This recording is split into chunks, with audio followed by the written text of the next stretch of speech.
Your language is exquisite. You have chambers in your heart. There are 4 of them. And the space, the sacredness of the space.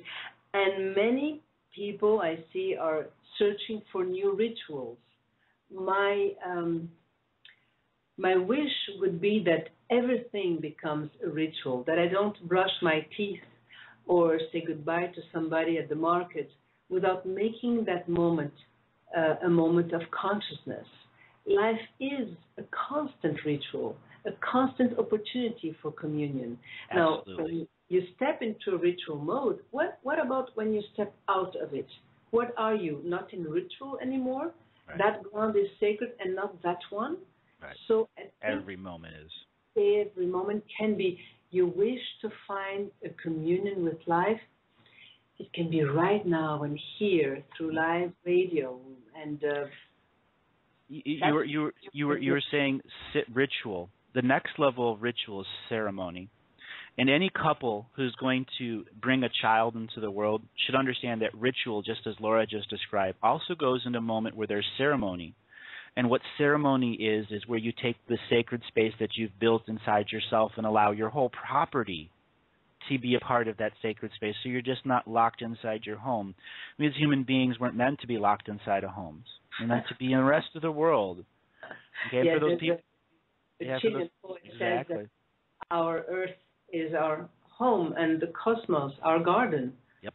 Cosmos is our garden. Exactly. Get out there and plant some flowers. You know, the next thing is when it comes to, I've counseled many, many women who have been on fertility drugs for a long time, and they have some horrendous effects on them. And as soon as they start detoxing and get off it, and I've had incredible success with them doing ritual and ceremony that clears their sacred feminine and clears their bonded sacred masculine through a ceremony called talking to the fire. It's where they get to the concept that fire is a friend they haven't seen in 40 years.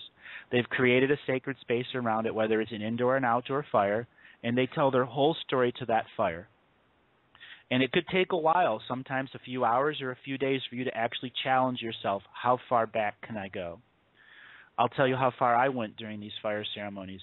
I went all the way back to the 0 point of the fetus in mother's womb hundreds and hundreds of times.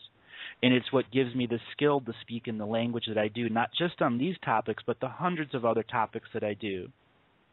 Yes, because we are universal entities, microcosmos, and at the origin was fire. Yes. Yep, fire of creation. Fire was the first shaman that taught us warmth when the ice mountains came, and we couldn't feed on flowers anymore because they were passing on, and that's where we took to flesh. It's where our spirit communicated to the antelope clans, and the antelope clans came down and taught us lessons. They taught us the lessons that you will take the flesh because it is our service to you. This is the nature of this world. Everything is of service to you. The fish on your dinner plate, it is experiencing your life in your intestinal tract for that 48 hours that you are eating it. And that time that it's caught and shipped, it's experiencing the fisherman's life. When it's sitting in the grocery store, it's experiencing every person that's watching it. It is a part of the web of life. Do not think that it had been taken from its experience by you eating it. And then you can ask that very food you're eating by, of course, greeting it and saying, would you please tell my cells, teach them your understanding of the universe. A carrot, a fish, a lettuce will have different ways of expressing their intelligence, and they were able to capture from the 4 elements surrounding an extraordinary amount of elements. Like, it's not the same thing to be a tomato or a carrot or a fish. How did they know how to grow? Can they teach that to ourselves? And then we tell ourselves, hello, food is coming. Prepare yourselves to greet this new arrival because it is us and we are who they are. And now life becomes interesting when we think like that. Mm-hmm. And it's all in the water. All in the water. We're 86% water. Life, the messages of life, all in the water.